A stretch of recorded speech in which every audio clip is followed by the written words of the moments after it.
अभिवादन। आज की चर्चा में आपका स्वागत है।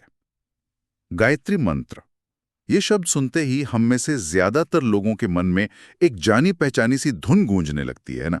हम्म। लेकिन मैं सोच रहा था कि ये 24 अक्षर सिर्फ एक प्रार्थना से बढ़कर एक सार्वभौमिक चेतना, मतलब एक यूनिवर्सल कॉन्शियसनेस का नक्शा कैसे बन जाते हैं। ये सवाल मुझे कुछ समय से बहुत, कह सकते हैं, परेशान कर रहा था। और ये एक बेहद गहरा सवाल है, क्योंकि इसका जवाब हमें सिर्फ धर्म या आस्था में नहीं, बल्कि ज्ञान और चेतना के दर्शन में ले जाता है। इसी की पड़ताल करने के लिए आज हमारे पास अनीता अरविंद सराफ का एक बहुत महत्वपूर्ण शोध ग्रंथ है, अच्छा। जिसका शीर्षक है गायत्री चैतन्य। गायत्री चैतन्य।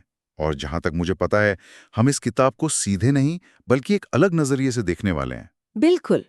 हम इसे धारवाड़ के कर्नाटक विश्वविद्यालय में संस्कृत विभाग के पूर्व प्रमुख डॉक्टर महादेव जोशी द्वारा लिखी गई समीक्षा के चश्मे से देखेंगे। अच्छा, ये दिलचस्प तरीका है। हाँ, क्योंकि डॉक्टर जोशी सिर्फ किताब की तारीफ नहीं करते, बल्कि उसके निचोड़ को, उसके सार को पकड़ते हैं। मतलब हम किताब को एक विशेषज्ञ की नजरों से परखेंगे। सही कहा।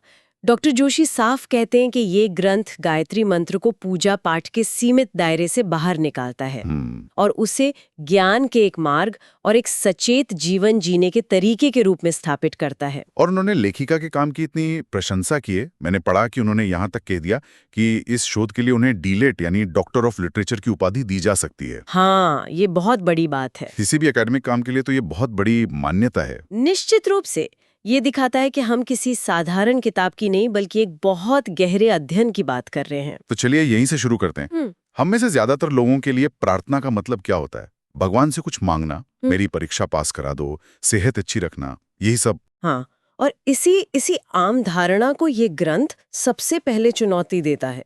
इसके अनुसार गायत्री मंत्र इस तरह की लेन देन वाली प्रार्थनाओं से बिल्कुल अलग है। अच्छा। इसका सार है, वह दिव्य शक्ति हमारी बुद्धि को और हमारे कर्मों को प्रेरित करें, ना कि कुछ दे।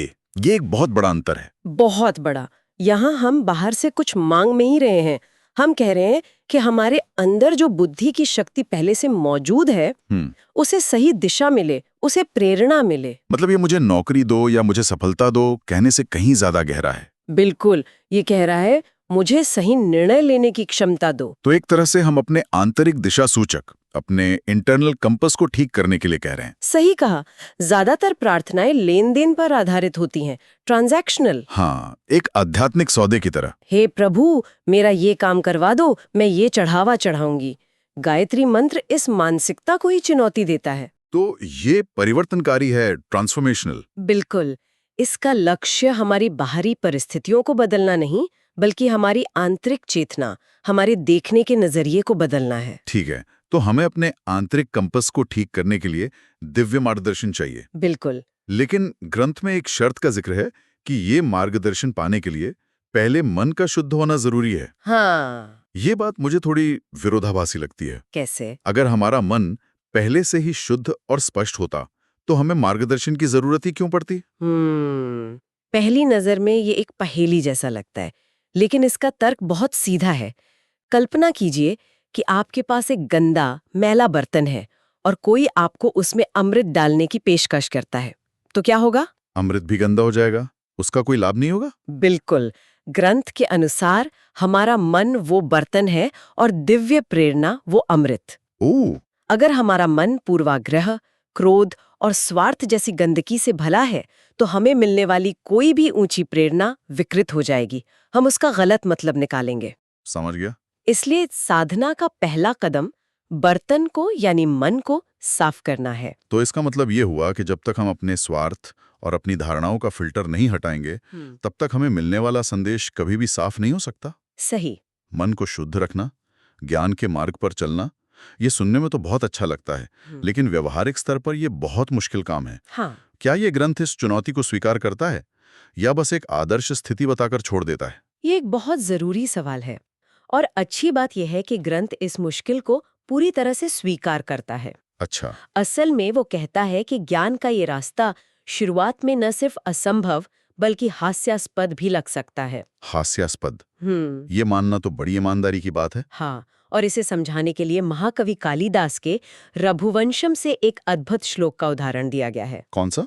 मंदः कवयशः प्रार्थी गमिष्याम्युपहास्यताम् प्रांशो लभ्य फले लोभात् उद्बाहुरेव वामनः। इसका क्या अर्थ है? इसका अर्थ है, जैसे एक बौना व्यक्ति ऊंचे पेड़ पर लगे फल को पाने की लालच में अपने हाथ ऊपर उठाकर हंसी का पात्र बनता है, वैसे ही मैं एक मंदबुद्धि महान कवियों का यश पाने की इच्छा रखकर उपहास का पात्र बनूंगा। अरे वाह! कालिदास जैसे महाकवि सूर्यवंश जैसे विशाल विषय के सामने खुद को इतना विनम्र और छोटा मान रहे हैं। यही ग्रंथ का सार है। ज्ञान के मार्ग पर पहला कदम अहंकार या महत्वाकांक्षा नहीं, बल्कि अपनी सीमाओं को स्वीकार करने की विनम्रता है। बिल्कुल, ये मानसिकता कि मुझे नहीं पता और मैं सीखने के लिए तैयार हूँ ही असली विकास का दरवाजा खोलती है। और ये सिर्फ मानसिकता की बात नहीं है, इसमें अनुशासन भी बहुत लगता होगा। बहुत ज्यादा।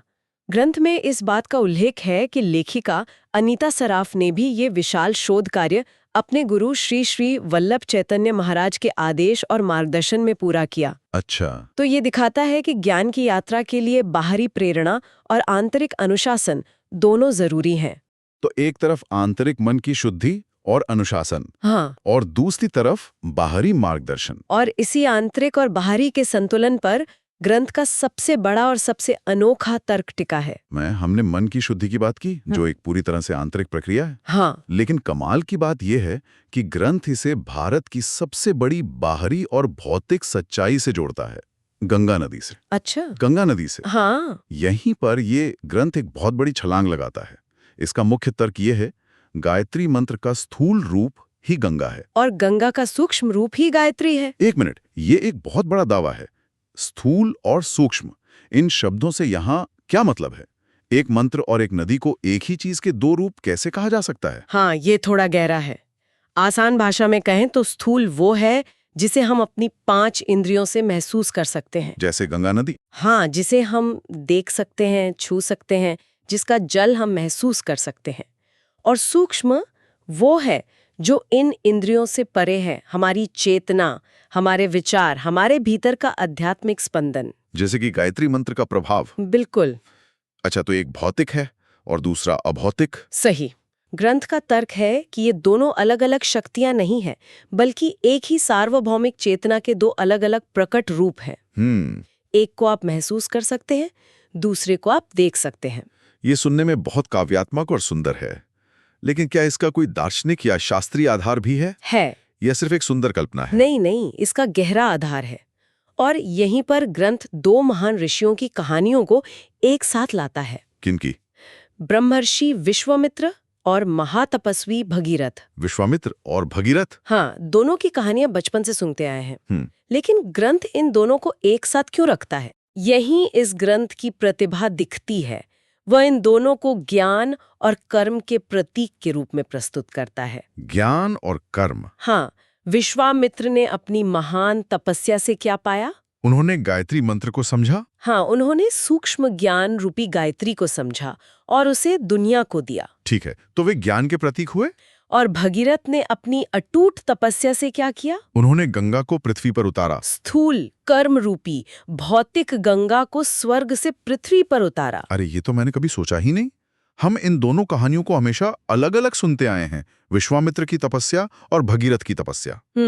लेकिन ये ग्रंथ उन दोनों को एक ही सिक्के के 2 पहलुओं की तरह जोड़ रहा है। हाँ। एक ने ज्ञान की गंगा बहाई, दूसरे ने जल की। हाँ, ये एक बहुत शक्तिशाली कनेक्शन है। बिल्कुल। मान्यता यही है कि गायत्री मंत्र हमारे मन के मैल यानी हमारे सूक्ष्म शरीर की अशुद्धियों को धोता है। सही। जबकि गंगा नदी हमारे स्थूल शरीर और कर्मों के पापों को धोती है। एक अगर आत्मा को शुद्ध करती है तो दूसरी शरीर को। अद्भुत कहा। यानी गायत्री अगर ज्ञान है तो गंगा उस ज्ञान का क्रिया रूप है। एक विचार है तो दूसरी उस विचार का भौतिक स्वरूप। हाँ, यही गायत्री चैतन्य की अवधारणा का मूल है। तो अब सवाल उठता है कि ये चैतन्य, ये ऊर्जा कहाँ-कहाँ स्थित है? ग्रंथ में इसकी एक लंबी सूची दी गई है, लेकिन चैतन्य का ठीक-ठीक मतलब क्या है? क्या ये कोई जादुई शक्ति है? नहीं, ये कोई जादू नहीं है। ग्रंथ इसे संचित आध्यात्मिक अनुनाद कहता है। संचित आध्यात्मिक अनुनाद। इसे ऐसे सोचिए, जब किसी एक स्थान पर हजारों सालों से लाखों लोग एक ही श्रद्धा और एकाग्रता के साथ प्रार्थना, ध्यान और तपस्या करते हैं, तो उस जगह के वातावरण में, उसके कंपन में एक विशेष ऊर्जा जमा हो जाती है। अच्छा, जैसे किसी बहुत पुराने बड़े पुस्तकालय में जाते ही एक शांति और गंभीरता का एहसास होता है। हाँ, वहाँ की खामोशी और किताबों की मौजूदगी ही हमें गहरे विचारों के लिए प्रेरित करती है। क्या ये कुछ वैसा ही है? काफी हद तक। या एक और आधुनिक उदाहरण ने, जैसे किसी बड़े स्टेडियम का माहौल, अच्छा। जहां हजारों फैंस की सामूहिक ऊर्जा से एक अलग ही रोमांच महसूस होता है, भले ही मैच शुरू भी ना हुआ हो। हाँ, ये बहुत अच्छा उदाहरण है। बिल्कुल। बस यहाँ का अनुनाद या रेजोनेंस आध्यात्मिक होता है। ये चेतना को एकाग्र करने में मदद करने वाला एक सहायक वातावरण है। ग्रंथ में इन चैतन्य केंद्रों को 3 मुख्य श्रेणियों में बांटा गया है। 3 श्रेणियां कौन कौन सी? पहली है दैवीय सन्निधान, मतलब? यानी जहां देवी की प्रत्यक्ष उपस्थिति मानी जाती है। इसमें मुंबई में बनशंकरी, तड़स में पंचमुखी गायत्री और हरिद्वार में एक मुखी गायत्री जैसे मंदिरों का उल्लेख है। अच्छा, साथ ही गंगोत्री में गंगा का उद्गम स्थल। यह सीधी भक्ति से जुड़ा है। और दूसरी श्रेणी? दूसरी श्रेणी ऋषि सन्निधान और भी ज्यादा दिलचस्प है। इसमें उन स्थानों का जिक्र है जो सीधे ऋषियों के ज्ञान और कर्म से जुड़े हैं, यानी गायत्री मंत्र को महसूस करने वाले विश्वामित्र से संबंधित स्थान और गंगा को पृथ्वी पर लाने वाले भगीरथ से जुड़े स्थान। मतलब यहाँ पूजा सिर्फ देवता की नहीं, बल्कि मनुष्य के उस असाधारण प्रयास और ज्ञान की हो रही है, हाँ, जिसने उस दिव्यता को हम तक पहुंचाया। ये तो एक तरह से मानवीय शक्ति का उत्सव है। बहुत बढ़िया विश्लेषण। यह ज्ञान और कर्म को दिए गए महत्व को दर्शाता है। और तीसरी श्रेणी है सद्गुरु देवों का सन्निधान। इसमें गुरु परंपरा की बात होगी। हाँ, इसमें वाराणसी के श्री तैलंगधर स्वामी से लेकर रायचूर के श्री काशी बसवराजेंद्र गुरु और तड़स के श्री वल्लभ चैतन्य महाराज तक कई गुरुओं के स्थानों की सूची है। ये सूची दिखाती है कि गायत्री चैतन्य कोई रुकी हुई पौराणिक चीज नहीं है। बिल्कुल, ये एक जीवित परंपरा है। बिल्कुल, यह एक ऐसी परंपरा है जो गुरुओं और ज्ञानियों के माध्यम से आज भी बह रही है और आगे बढ़ रही है। और ग्रंथ का उद्देश्य इन स्थानों की सूची देना है, ताकि साधक वहां जाकर उस संचित चैतन्य की अनुभूति कर सकें। सही है। तो आज की पूरी चर्चा को अगर हम समेटें, तो ये साफ है कि गायत्री मंत्र सिर्फ सुबह शाम जपने का एक अनुष्ठान नहीं है। नहीं, बिल्कुल नहीं। ये अपनी चेतना को, अपने कर्म को और अपने ज्ञान को सही दिशा में प्रेरित करने का एक शक्तिशाली उपकरण है।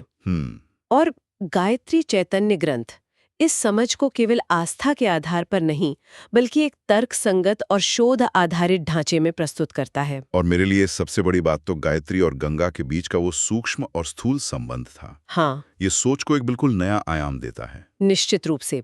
ये दिखाता है कि कैसे ज्ञान और कर्म, मतलब आंतरिक और बाहरी, एक दूसरे से अविभाज्य रूप से जुड़े हुए हैं। इस चर्चा को समाप्त करने से पहले मैं श्रोताओं के लिए एक विचार छोड़ना चाहता हूं जो इसी ग्रंथ से प्रेरित है। जरूर। जब हम समुद्र के किनारे खड़े होते हैं तो हमें सिर्फ उसकी विशाल सतह दिखाई देती है, उसकी लहरें दिखती हैं। लेकिन उसकी असली दुनिया, उसकी असीम गहराई, उसके अंदर के करोड़ों जीव, वो सब हमारी नजरों से छिपे रहते हैं। सही बात है। हम समुद्र का केवल एक अंश ही देख पाते हैं। हाँ, सच है। तो सोचने वाली बात यह है कि क्या गायत्री जैसे ज्ञान के महासागर की गहराई को भी कोई पूरी तरह से माप सकता है, या उस महासागर में उतरकर उसकी गहराई को जानने का निरंतर प्रयास करते रहना वही असली साधना है? इस पर विचार कीजिएगा।